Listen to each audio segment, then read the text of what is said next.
వజ్రపు కొత్తూరు బెండిలో పోరు యాత్ర.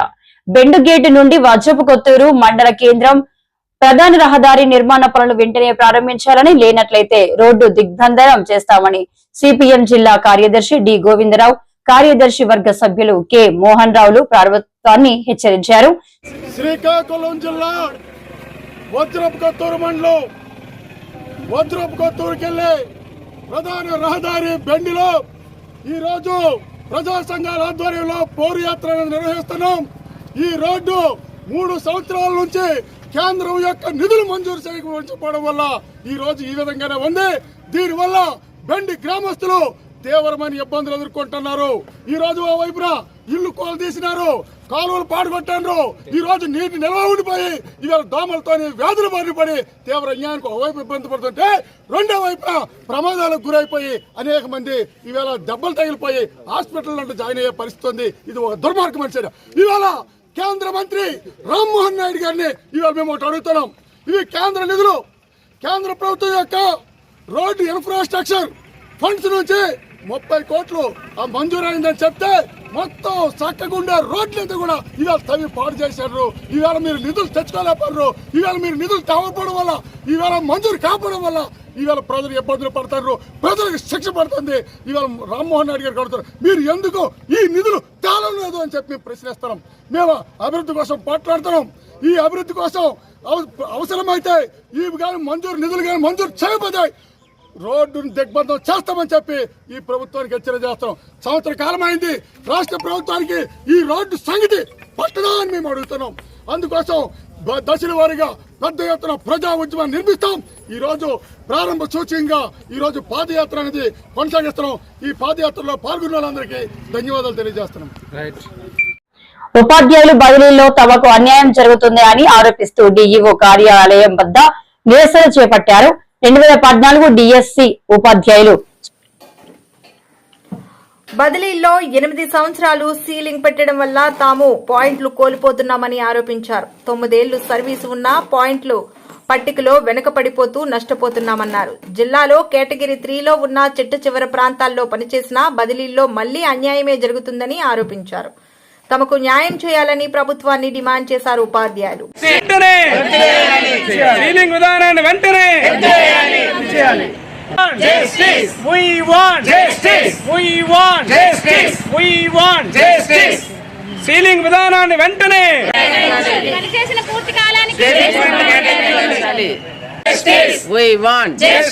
We want justice. We want justice. We want justice. We want చేసిన పూర్తి కాలానికి చేసిన పూర్తి We want justice. We want justice. We want justice. Ceiling విధానం We want justice. We want justice. పనిచేసిన పూర్తి కాలానికి పనిచేసిన పూర్తి కాలానికి పనిచేసిన పూర్తి కాలానికి సీలింగ్ విధానాన్ని We want justice. We want justice. We want justice. We want justice. We want justice. We want justice. పనిచేసిన పూర్తి కాలానికి పనిచేసిన పూర్తి కాలానికి 8 సంవత్సరాల సీలింగ్ వెంటనే 8 సంవత్సరాల సీలింగ్ పాయింట్లు వెంటనే స్టేషన్ పాయింట్లు కేటాయించాలి. స్టేషన్ పాయింట్లు కేటాయించాలి. నా పేరు సీతం నాయుడు. నేను 2014 డిఎస్సి జూన్ 1న కవిటి మండలంలో టీచర్గా చేస్తున్నాను. అయితే ఇప్పటి ప్రభుత్వం ప్రతిష్టాత్మకంగా చేపట్టిన బదిలీ ప్రక్రియలో ఒక అసంబద్ధమైన నిర్ణయం ఒకటి చేసింది. 2021-23 బదిలీల్లో లేని సీలింగ్ విధానాన్ని ఇప్పుడు ప్రవేశపెట్టారు. దీనివలన సుమారుగా 10,000 పైగా ఉపాధ్యాయులు ఈ సీలింగ్ వలన మనోవేదనకు గురవుతున్నారు. ప్రభుత్వం వెంటనే చొరవ చూపి ఈ సీలింగ్ విధానాన్ని పూర్తిగా ఈ 1 సంవత్సరానికైనా రద్దు చేసి భవిష్యత్తులో ఈ 8 సంవత్సరాల సీలింగ్ కంటిన్యూ చేసిన ఎటువంటి సమస్య అనేది ఉండదు. దయచేసి ఈ విషయంలో మన విద్యాశాఖ మంత్రి వారు నారా లోకేష్ గారు చొరవ చూపి సీలింగ్ విధానాన్ని వెంటనే రద్దు చేసి మా లాంగ్ స్టాండింగ్ ఉపాధ్యాయులకు న్యాయం చేకూర్చాలని కోరుతున్నాం. ఈ విషయంలోనే మేము అడిషనల్ డీజీ గారిని కలవడం జరిగింది. ఈ విషయాన్ని కూడా మేము మా ఉపాధ్యాయుల పక్షాన మేము తెలియజేశాము. అధికారులు కూడా సానుకూలంగా స్పందించారు. కానీ నేటికి ఎటువంటి అనుకూల ఫలితం మాకు రాలేదు. అందుకు మేము మా వంతు ప్రయత్నంగా ఈరోజు ఈ సాయంత్రం వేళ మా ఉపాధ్యాయుల తరఫున డిఓ ఆఫీస్కి మా వినతి పత్రం అందజేయడం కోసం వచ్చాము. దయచేసి పెద్దలందరూ కూడా ఈ విషయాన్ని మరొకసారి గుర్తుపెట్టుకొని ఈ సీలింగ్ విధానాన్ని ఎత్తేసి లేని పక్షంలో 8 కాక 9 సంవత్సరాల వరకు ఈ సంవత్సరం వరకు 9 సంవత్సరాలకు సీలింగ్ పెట్టి ఈ బదిలీ ప్రక్రియను చేపడతారని మా ఉపాధ్యాయుల పక్షాన కోరుకుంటున్నాం. నా పేరు హేమలత. నేను కవిట మండలంలో వర్క్ చేస్తున్నాను. గత 9 సంవత్సరాల నుంచి మేము కేటగిరీ 3లోనే వర్క్ చేస్తున్నాము. అయితే చట్టంలోని అంశాలే జీవోలో ఉండాలి, కానీ చట్టంలో సీలింగ్ లేదు. కానీ జీవోలో అయితే సీలింగ్ ఇచ్చారు. అంటే సీతంపేటలో గల జనసేన పార్టీ నగర కార్యాలయంలో జరిగిన ప్రెస్ మీట్ లో యలమంచిలి ఎమ్మెల్యే సుందర్రావు విజయ్ కుమార్ మాట్లాడుతూ, ఈ రోజు సీతంపేటలో గల జనసేన పార్టీ నగర కార్యాలయంలో జరిగిన ప్రెస్ మీట్లో యలమంచిలి ఎమ్మెల్యే సుందరపు విజయ్ కుమార్ మాట్లాడుతూ, సినిమా ఇండస్ట్రీ అసోసియేషన్ ద్వారా వస్తే సమస్యలను పరిష్కరిస్తామని ఉప ముఖ్యమంత్రి పవన్ కళ్యాణ్ అన్నారని, దీనిని వక్రీకరించి మాట్లాడటం కరెక్ట్ కాదని యలమంచిలి శాసనసభ్యులు సుందరపు విజయ్ కుమార్ అన్నారు. సీతంపేట జనసేన పార్టీ కార్యాలయంలో ఏర్పాటు చేసిన విలేకరుల సమావేశంలో ఆయన మాట్లాడుతూ, తమ నాయకుడిపై ఇష్టం వచ్చినట్లు మాట్లాడితే సహించబోమని, తగిన బుద్ధి చెబుతామని హెచ్చరించారు. సినిమా ఆటోగ్రఫీ మంత్రిగా ఉన్నప్పుడు నువ్వు ఏం అభివృద్ధి చేశావని పేర్ని నానిని నిలదీశారు.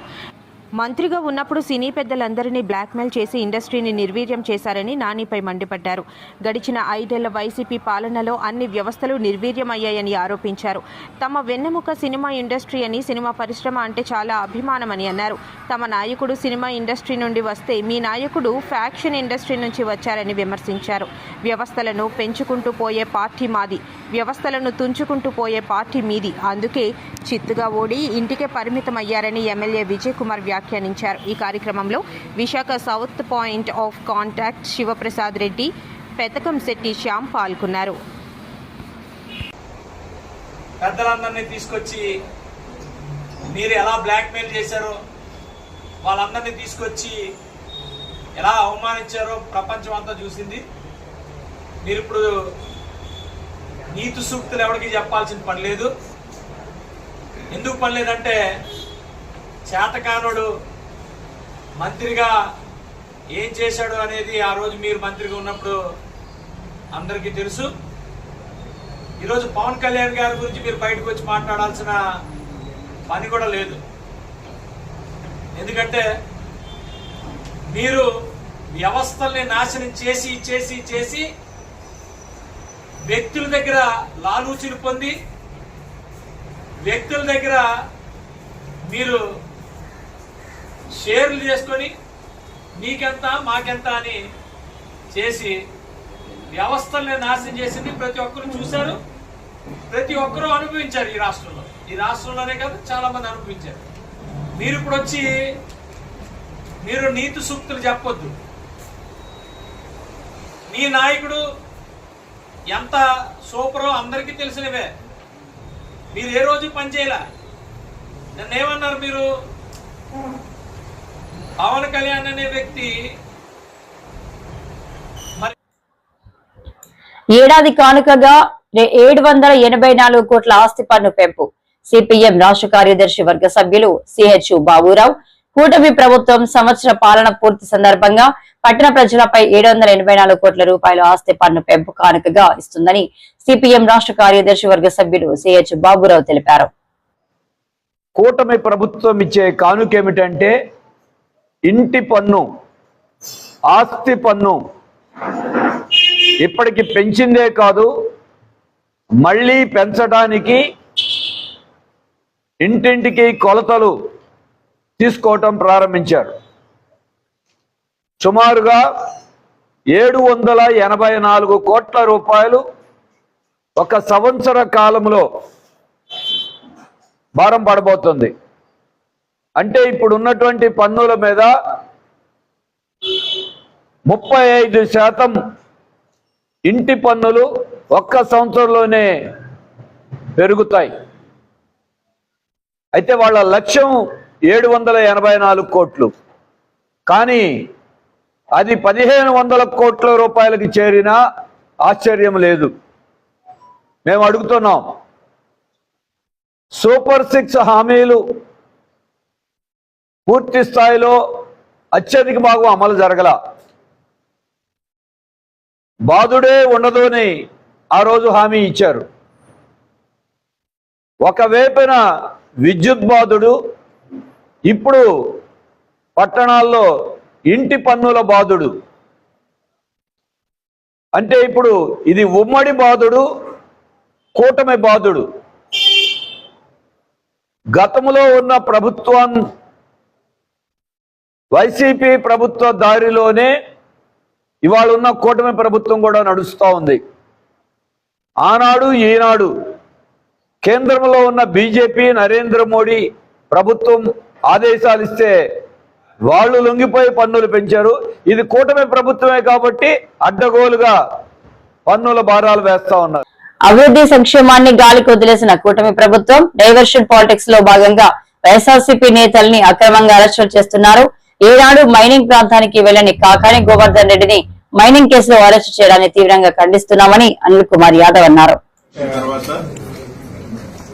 స్వతంత్రం వచ్చిన తర్వాత ఎన్నడూ లేని విధంగా ఈ రాష్ట్రంలో అరెస్టులు చూస్తా ఉన్నాం. మాజీ మంత్రులు కానీ, శాసనసభ్యులు కానీ, కార్యకర్తలను కానీ, చిన్న చిన్న వాళ్ళని కానీ ఏ విధంగా హింసిస్తా ఉన్నారు, ఏ విధంగా కూడా అరెస్టులు చేస్తా ఉన్నారు. ఈ రాష్ట్రంలో పరంపర అంతా కూడా చూస్తా ఉన్నాం. ఈ రాష్ట్ర ప్రజలందరూ కూడా చూస్తా ఉన్నారు. ఎందుకంటే అభివృద్ధి లేకుండా, సంక్షేమం అనేది లేకుండా కేవలం దాన్ని కప్పుపుచ్చేదానికి, దాన్ని సైడ్ లైన్ చేసేదానికి ఈ రాష్ట్రంలో ఏమేమి జరుగుతున్నాయో అందరూ కూడా చూస్తా ఉన్నారు. అందులో భాగంగానే మన జిల్లాలో కూడా మాజీ మంత్రివర్యులు వైఎస్ఆర్ కాంగ్రెస్ పార్టీ అధ్యక్షులు కాకాని గోవర్ధన్ రెడ్డి గారి మీద 2 నెలల క్రితం కేసు కట్టడం జరిగింది. అందులో భాగంగానే ఏ రోజు కూడా మైన్ ప్రాంతానికి వెళ్లిన వ్యక్తి, అక్కడ ఎప్పుడు కూడా లేని వ్యక్తి ఒక అక్రమ కేసు పెట్టడం, దానికి సంబంధించి దాంట్లో మళ్ళీ అనేక కోణాలలో ఎస్సీ కేసులు పెట్టడం, అన్ని కూడా కేసులు కూడా చూసాం. కానీ ఖచ్చితంగా ఒక అక్రమ కేసు పెట్టినప్పుడు, ఒక తప్పు కేసు పెట్టినప్పుడు ప్రతి ఒక్క పౌరుడికి కూడా దాన్ని ఖచ్చితంగా కోర్టులో ఛాలెంజ్ చేసే రైట్ ఉంటుంది. అది అందులో భాగంగానే ఏదైతే జిల్లా అధ్యక్షుల వారు కానీ కోర్టును ఆశ్రయించడం జరిగింది. ముందస్తు బెయిల్ కోసం కూడా ఆశ్రయించడం జరిగింది. అందులో భాగంగా కోర్టు సెలవులు రావటం, కొద్దిగా హైకోర్టులో కూడా కొంచెం పెండింగ్ ఉండటం, అందులో భాగంగానే ఈరోజు మీ మీడియా ముఖంగా అందరి వేళ గోవర్ధన్ రెడ్డి గారిని అరెస్ట్ చేశారని చెప్పి కూడా చూస్తానని వింటా ఉన్నాం. అదే కొంత అధికారులు కూడా, ప్రశ్నలు కూడా కొంత పోలీస్ అధికారులతో మాట్లాడితే కూడా అరెస్ట్ చేశామని చెప్పి చెప్పడం కూడా జరుగుతుంది. ఈరోజు ఒకటి అడుగుతా ఉన్నాం, సరే రైట్, అరెస్ట్ చేసిన తర్వాత తప్పకుండా ఏ విధంగా కొట్లాడాలి, ఏ విధంగా జ్యుడిషియల్ లో ఫైట్ చేయాలనేది మాత్రం తప్పకుండా చేస్తాం. తప్పకుండా వైఎస్ఆర్ కాంగ్రెస్ పార్టీ పక్షాన అందరం కూడా జిల్లాలో ఉన్న నాయకత్వం అందరం కూడా గోవర్ధనానికి అండగా ఉంటాం. ప్రతి ఒక్కరూ కూడా వైఎస్ఆర్ కాంగ్రెస్ పార్టీలో కుటుంబంలో ప్రతి ఒక్కరు కలిసి ఏదైతే జరుగుతుందో వాటి మీద కలిసికట్టుగానే మేము చేస్తాం. తప్పకుండా ఏదైతే కోర్సును అరెస్ట్ చేసిన తర్వాత కొద్దిగా పోలీస్ వ్యవస్థ కానీ, ఎందుకంటే జిల్లా మంత్రి గారిని అరెస్ట్ చేసిన తర్వాత తెలుగువారి పండుగల ఎన్టీఆర్ ఆత్మగౌరవ దినోత్సవం జరుపుకోవాలి. ప్రభుత్వం వెంటనే దీనిపై జీవో విడుదల చేయాలి. ఎన్టీఆర్ ని తెలుగు ప్రజలు భగవంతుడిలా కొలిచేవారు. రాష్ట్ర ముఖ్యమంత్రి నారా చంద్రబాబు నాయుడుకు తెలుగు శక్తి అధ్యక్షుడు బివి రామ్ విజ్ఞప్తి. అందరికీ ఉదయపూర్ నమస్కారాలు.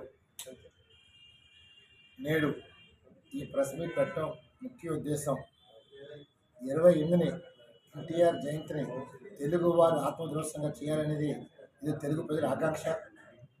మరి ఈ డిమాండ్, భారతరత్న అనే డిమాండ్ కొన్ని ఏళ్ళ నుంచి ఉంది, కానీ అది ఆచార రూపంలోకి రావాలని కోరుకుంటున్నాం. కానీ అది భారతరత్న వస్తే కేవలం ఒకరోజే ఉంటుంది తప్ప, ఇది ప్రభుత్వపరంగా చేస్తే తెలుగు జాతి ఉన్నతకాలం ఈ కార్యక్రమం నడుస్తుంది. మనం చేస్తాం. ప్రతి ప్రభుత్వ కార్యాలయంలోని ఎన్టీఆర్ విగ్రహం పెట్టి నివాళులర్పించి సందేశం పాస్ చేస్తారు. ఈ జనరేషన్ మనకు తెలుసు, నెక్స్ట్ జనరేషన్, ఆ నెక్స్ట్ జనరేషన్ కూడా ఈ కార్యక్రమం ఎవరుగా ఉండాలని చెప్పి మేము కోరుకుంటున్నాం. మరి సీఎం గారు ఈరోజు సెక్రటరియట్లో మీరు ఆర్డర్స్ ఇస్తున్నట్లయితే రేపు లోపల చెప్పేది జీవో వస్తుంది. మేము కోరేది ఒకటే విజ్ఞప్తిని, ఆయన 82లో పార్టీ పెట్టినప్పుడు ఆ రోజు తెలుగు వారిని చాలా నీచానితంగా చూస్తాం. కాంగ్రెస్ పార్టీ ఎదిరించి పార్టీ పెట్టి తెలుగు సృష్టించారు, మన తెలుగు ఆత్మ నిలబెట్టారు. మనం ఒకటే కోరుతున్నాను, అలాంటి మహానుభావుడు ఎన్నో పాత్రలు చేసి వాళ్ళ భగవంతుడు రాముడిగా కృష్ణుడిగా ఏ పాత్ర చేస్తున్నా జనాలు ఆదరించారు. వెంకటేశ్వర స్వామి గానే ప్రజలు కూర్చారు. తిరుపతి వెళ్ళి తిరుపతి దర్శనం చేసుకొని మద్రాసు వెళ్ళి ఆయన దర్శనం చేసుకుని వచ్చేవారు. అంటే అలాంటి ప్రభావం జనాల మీద చూపించారు. సాక్షాత్తు ప్రజలు భగవంతుడిగా కొలిచారు. మరి అలాంటి వ్యక్తికి మనం ఇది చేయటం అనేది మన ఆంధ్రగా మనం భావిస్తున్నాం. ఎందుకంటే ఇది అలాంటి వ్యక్తి, మహనీయ వ్యక్తి భావి తరాలకు తెలియని ఉద్దేశంతో మేము దీని మీద చేస్తాం తప్ప కూడా కాదు. అతను డెఫినెట్గా చంద్రబాబు నాయుడు గారు ఒకటే కోరుతున్నాం, వేళ ఆర్డర్స్ ఇవ్వని కోరుతున్నాం. మరి పవన్ కళ్యాణ్ గారు, పురంధేశ్వరి గారు కూడా, ఎందుకంటే మీరు బీజేపీ రాష్ట్ర అధ్యక్షులుగా ఉన్నారు, అలాగే స్వయానం ఇండియా మీ తండ్రి గారు, దాన్ని డెఫినెట్గా మీరందరూ కూడా కృషి చేసి డెఫినెట్గా ఇది ఒక మంచి కార్యక్రమం, ఇది చిరస్థాయి మిగిలిపోయే కార్యక్రమం. దానిలో మేము దీంట్లో నేను చంద్రబాబు గారితో 16 సంవత్సరాలు ట్రావెల్ చేశాను. ఏ రోజు కూడా ఏది అడగలేదు, అడగను కూడా. కానీ ఇది నా ఫస్ట్ కోరిక, లాస్ట్ కోరిక మీరు భావించాలని చెప్పి కోరుకుంటున్నాను. దాన్ని డెఫినెట్గా రేపు మహానాడు కడపలో చేస్తున్నారు. ఆంధ్రప్రదేశ్ చరిత్రలో ఫస్ట్ టైం కడపలో మహానాడు పెట్టారు 43 సంవత్సరాల పార్టీలు. దాన్ని డెఫినెట్గా ఇది కడపలో మీరు ఇది రేపు ప్రకటన వస్తుందని, మహానాడు వేదిక మీద చంద్రబాబు గారి ప్రకటన చేస్తారని మేము ఆకాంక్షిస్తున్నాం. డెఫినెట్గా తెలుగు జాతికి దీపావళి కంట, సంక్రాంతి కంట, ఉగాది కంట, దసరా కంట ఇది ఒక పెద్ద పండగగా భావించే ఎన్టీఆర్ జయంతిని చరిత్రగా ఉండిపోలేగా చేస్తారని కోరుకుంటూ చంద్రబాబు గారు సెలవు తీసుకుంటారు. టాలీవుడ్ లో ఇటీవల చోటు చేసుకున్న పరిణామాలపై ప్రముఖ నిర్మాత అరవింద్ స్పందించారు. ఈ మేరకు ఆదివారం నిర్వహించిన విలేకరుల సమావేశంలో ఆయన మాట్లాడారు. ఆ నలుగురు అంటూ 2 రోజుల నుంచి వార్తలొచ్చాయి. వారి కబంధ హస్తాల్లోనే ఇండస్ట్రీ ఉన్నట్లు చిత్రీకరించారు. ఆ నలుగురికి నాకు సంబంధం లేదు అని పేర్కొన్నారు. మీడియా మిత్రులందరికీ నమస్కారం. 2 రోజులుగా ఇండస్ట్రీలో జరుగుతున్న విషయాలన్నీ మీకు అవగాహనలోనే ఉన్నాయి కాబట్టి వాటి గురించి వివరంగా చెప్పకుండా నేను వాటిలో వచ్చిన కొన్ని విషయాల గురించి నేను ఇక్కడ ప్రస్తావించడానికి మిమ్మల్ని అందరినీ ఆహ్వానించాను. ఇవాళ 2 రోజుల నుంచి ఆ నలుగురు అని వస్తుంది. ఆ నలుగురు కొంచెం ఆ నెగిటివ్ షేడ్ తోటి, ఆ నలుగురు కబంధాస్తాలతోటి ఇండస్ట్రీని పట్టుకు. బాబు, ఆ నలుగురికి నాకు సంబంధం లేదు, ఆ నలుగురిలో నేను లేను. కొన్ని ఇది 15 సంవత్సరాల క్రితం స్టార్ట్ అయింది ఆ నలుగురు అని. ఆ నలుగురు ఆ తర్వాత ఆ 10 అయింది, అది ఎవరు పట్టించుకోలేదు. ఓ 10 మంది దగ్గర ఉన్నాయి థియేటర్లో. నేను ఆ నలుగురు వ్యాపారంలో నేను బయటకు వచ్చేసాను. నేను లేను. కోవిడ్ ఆ టైంలోనే బయటకు వచ్చేసాను. నాకున్న అంటే ఎగ్జాంపుల్ మీరు ఇలా చెప్పొచ్చు అనుకోవచ్చు, తెలంగాణలో నాకు ఒక్క థియేటర్ కూడా లేదు ప్రస్తుతం. తెలంగాణలో నాకు ఉన్నది ఒకే ఒక థియేటరు, త్రిపుల్ఏ, దానికి ఓనర్. కనుక నా దగ్గర ఒక్క థియేటర్ కూడా లీజులో లేదు. ఆంధ్రాలో కూడా అన్నీ వదిలేసుకుంటా వచ్చేసి నా దగ్గర మొత్తం 1500 థియేటర్లు ఆంధ్రాలో ఉంటే, అదే మొత్తం తెలుగు రాష్ట్రాల్లో ఉంటే నా దగ్గర 15 లోపు ఉన్నాయి. అన్నీ వదిలేసుకుంటారాగా అవి కూడా మా స్టాఫ్ తోటి లీజులు అయిపోయిన తర్వాత ఎప్పుడు లీజులు రెన్యూ చేయకండి వీటిని అని చెప్పాను. కనుక నా దగ్గర ఆ థియేటర్లు లేవు. ఎందువల్ల నన్ను అంటే పాత అలవాటు కొద్దీ అందరూ నన్ను ఆ నలుగురులో అదేదో ఫోటోలు వేయడానికి మాది బాగుంటాయి కనుక అందరూ పెద్దల ఫోటోలు వేస్తా, విమర్శకు బాగుంటుంది కనుక కొంచెం అలా విమర్శిస్తున్నారు. నేను దయచేసి మీడియా మిత్రులను అడిగేది ఏంటంటే, ఆ నలుగురు అని వేసేటప్పుడు నన్ను కలపకండి. నేను లేను, ఆ వ్యాపారంలో లేను. నేను అన్నీ వదిలేశాను. 1500 థియేటర్లకి 15. కూటమి పాలనపై పెద్ద ఎత్తున వ్యతిరేకత వస్తున్నట్లు పెందుర్తి మాజీ ఎమ్మెల్యే అదీప్ రాజు అన్నారు. సభవరంలో పార్టీకి చెందిన సర్పంచ్లు, ఎంపీటీసీలు, ముఖ్య నాయకులతో సమావేశం నిర్వహించారు. వైసీపీ ఓడిపోయినా ప్రజల ఆదరణ తగ్గలేదన్నారు.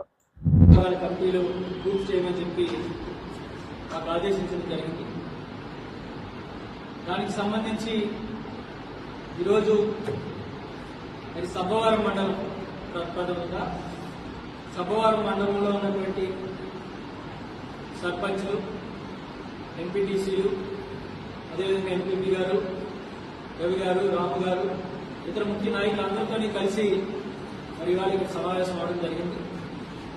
ప్రతి గ్రామం నుంచి కూడా అక్కడ ఉన్నటువంటి నాయకులు కానీ, కార్యకర్తలు కానీ వాళ్ళ అభిప్రాయాలు తీసుకొని పూర్తి స్థాయిలో పార్టీ కోసం సమయం కేటాయించి పార్టీ కోసం పనిచేయడానికి ఇంట్రెస్ట్ ఉన్నటువంటి ప్రతి ఒక్కరి పేర్లు కూడా మరి ఇక్కడ నమోదు చేసుకోవడం జరిగింది. మరి మరొక 2-3 రోజుల్లో మళ్ళీ ముఖ్య నాయకత్వం అంతా కూడా కూర్చొని ఆ కమిటీ కూడా పూర్తి స్థాయిలో బిల్డప్ చేసి మరి అధిష్టానాన్ని పంపించడం జరుగుతుంది. ఏదైతే ఈరోజు మనం చూసుకుంటే ఏదైనా ఒక ప్రభుత్వం ఏర్పడిన తర్వాత ఎంతో కొంత ప్రభుత్వ వ్యతిరేకతలు ఉంటారు. కానీ చరిత్రలో ఎప్పుడూ లేనటువంటి విధంగా ఇప్పుడున్నటువంటి ఈ కూటమి పాలనపై ఇంకా సంవత్సరం కాలం కూడా పూర్తిగా అవ్వకముందే పెద్ద ఎత్తున వ్యతిరేకత రావడం అనేటువంటిది వాళ్ళు మనందరం కూడా చూస్తున్నాం. ఇచ్చినటువంటి ఏ ఒక్క హామీని కూడా నెరవేర్చుకుంటారు. ఎక్కడా సంక్షేమం కానీ అభివృద్ధి కానీ లేకుండా కేవలం వాళ్ళ స్వలాభం, వాళ్ళ సత్తుబాట్ల మీద దృష్టి పెడుతుంది కొన్నటువంటి కూటమి. ఇవాళ నేను అడుగుతున్నాను నేరుగా, సుమారుగా సంవత్సర కాలం పూర్తయింది. మీరు ప్రజలకు ఇచ్చినటువంటి ఒక్క సంక్షేమ కార్యక్రమాన్ని మీరు చెప్పగలరా? కనీసం ఒకటి నేను పలానా చేశాను మా ప్రభుత్వం వచ్చిన తర్వాత సూపర్ 6లో భాగంగా అనేటువంటి చెప్పగలిగేటువంటి పరిస్థితి ఈరోజు ఏ ఒక్క టీడీపీ నాయకుడు కానీ, కార్యకర్తలు కానీ, కూటమిలో ఉన్నటువంటి నాయకులు కానీ లేనటువంటి సందర్భం. ఇవాళ వైఎస్ఆర్ కాంగ్రెస్ పార్టీ కొన్ని కారణాల వల్ల ఓటమి చెందినప్పటికీ కూడా ఎక్కడా కూడా ప్రజల తాలూకా మద్దతు కానీ,